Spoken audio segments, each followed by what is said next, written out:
शांति। आज 27/3/2025, 27 मार्च 2025। मीठे बाबा की मधुर मुरली का मुख्य सार है। मीठे बच्चे, खिवैया आया है तुम्हारी नैया पार लगाने। तुम बच्चों शिव बाबा से सच्चे होकर रहो। तुम बच्चे शिव बाबा से सच्चे होकर रहो तो नैया हिलेगी डुलेगी लेकिन डूब नहीं सकती। शिव बाबा कौन है? हमारा खिवैया है, तुम्हारी नैया को पार लगाने आया है। प्रश्न है, बाबा की याद से बच्चों को यथार्थ न रहने का मुख्य कारण क्या है? उत्तर, साकार में आते आते भूल गए कि हम आत्मा निराकार हैं और शिव बाबा भी निराकार है। साकार होने के कारण साकार की याद सहज आ जाती है। देही अभिमानी बन अपने को बिंदी समझ शिव बाबा को याद करना है, इसी में ही मेहनत है।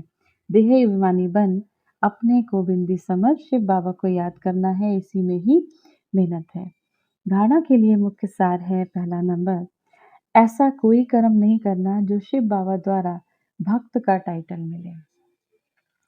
पैगंबर बन, संदेशी बन, सभी को शिव बाबा और बरसे को याद कराने का पैगाम देना है। सभी को शिव बाबा का ये संदेश देना है। दूसरा, इस पुरानी दुनिया में कोई चैन नहीं है, ये छी छी दुनिया है, इसे भूलते जाना है।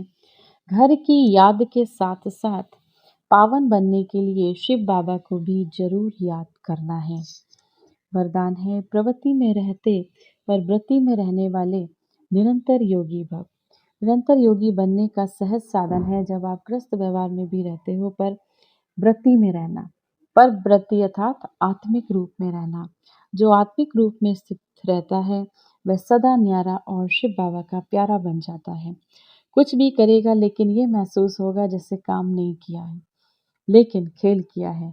तो प्रवृत्ति में रहते, ग्रस्त में रहते आत्मिक रूप में रहने से सब खेल की तरह सहज अनुभव होगा। बंधन नहीं लगेगा। सिर्फ स्नेह और सहयोग के साथ शक्ति की एडिशन करो तो हाई जंप लगा लेंगे। सिर्फ स्नेह और सहयोग के साथ शक्ति की एडिशन करो तो हाई जंप लगा लेंगे। स्लोगन है, बुद्धि की महीनता अथवा आत्मा का हल्कापन ही ब्राह्मण जीवन की पर्सनालिटी है। बुद्धि की महीनता अथवा आत्मा कब हल्की होगी? जब व्यर्थ से, निगेटिव से मुक्त रहेंगे। तो आत्मा का हल्कापन ही ब्राह्मण जीवन की पर्सनालिटी है। अव्यक्त इशारे, सत्यता और सभ्यता रूपी कल्चर को अपनाओ। हिम्मते शक्ति मत दे सर्वशक्तिमान। हिम्मतें शक्तियाँ करती हैं, बाबा के बच्चे हिम्मत करते हैं और मदद कौन देता है हमें? परमात्मा शिव बाबा सर्वशक्तिमान। शेरनियाँ कभी किसी से डरती नहीं है, निर्भय होती हैं। यह भी भय नहीं ना मालूम क्या होगा, ये भी भय नहीं रहता कि ना मालूम क्या होगा। सत्यता की शक्ति स्वरूप होकर नशे से बोलो, नशे से देखो।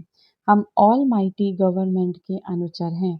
इसी स्मृति से अयथार्थ को यथार्थ में लाना है। सत्य को प्रसिद्ध करना है, ना कि छिपाना है। लेकिन सत्यता के साथ बोल में मधुरता और सभ्यता आवश्यक है। सत्यता के साथ बोल में मधुरता और सत्यता आवश्यक है।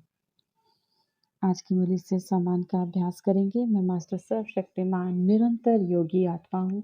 बहुत अच्छा, बहुत पावरफुल सम्मान है। जैसे ही हम कहते हैं मैं निरंतर योगी आत्मा हूँ, हमें परमात्मा शिव बाबा से निरंतर योग का अभ्यास पड़ता जाता है। 1 मिनट के लिए परमपिता परमात्मा शिव बाबा की याद में अपने मन बुद्धि को स्थिर करेंगे। ओम शांति। मैं आत्मा परमपिता परमात्मा शिव बाबा की संतान, इस संसार को पावन बनाने वाली पवित्र आत्मा हूँ। परमात्मा की याद के झूले में बैठी मैं आत्मा अपने मन बुद्धि को स्थिर करती हूँ परम धाम में। शिव बाबा से 7 गुणों की किरणें निकलकर मुझ आत्मा में समा रही हैं। मैं आत्मा खुशबूदार फूल बनकर चारों दिशाओं में, इस पूरे संसार में इन 7 गुणों की किरणों को बिखेर रही हूँ। हर आत्मा निर्विकारी बनती जा रही है, पावन बनती जा रही है, पवित्रता से भरपूर होती जा रही है, सुखी होती जा रही है, दिव्य शक्तियों से संपन्न होती जा रही है।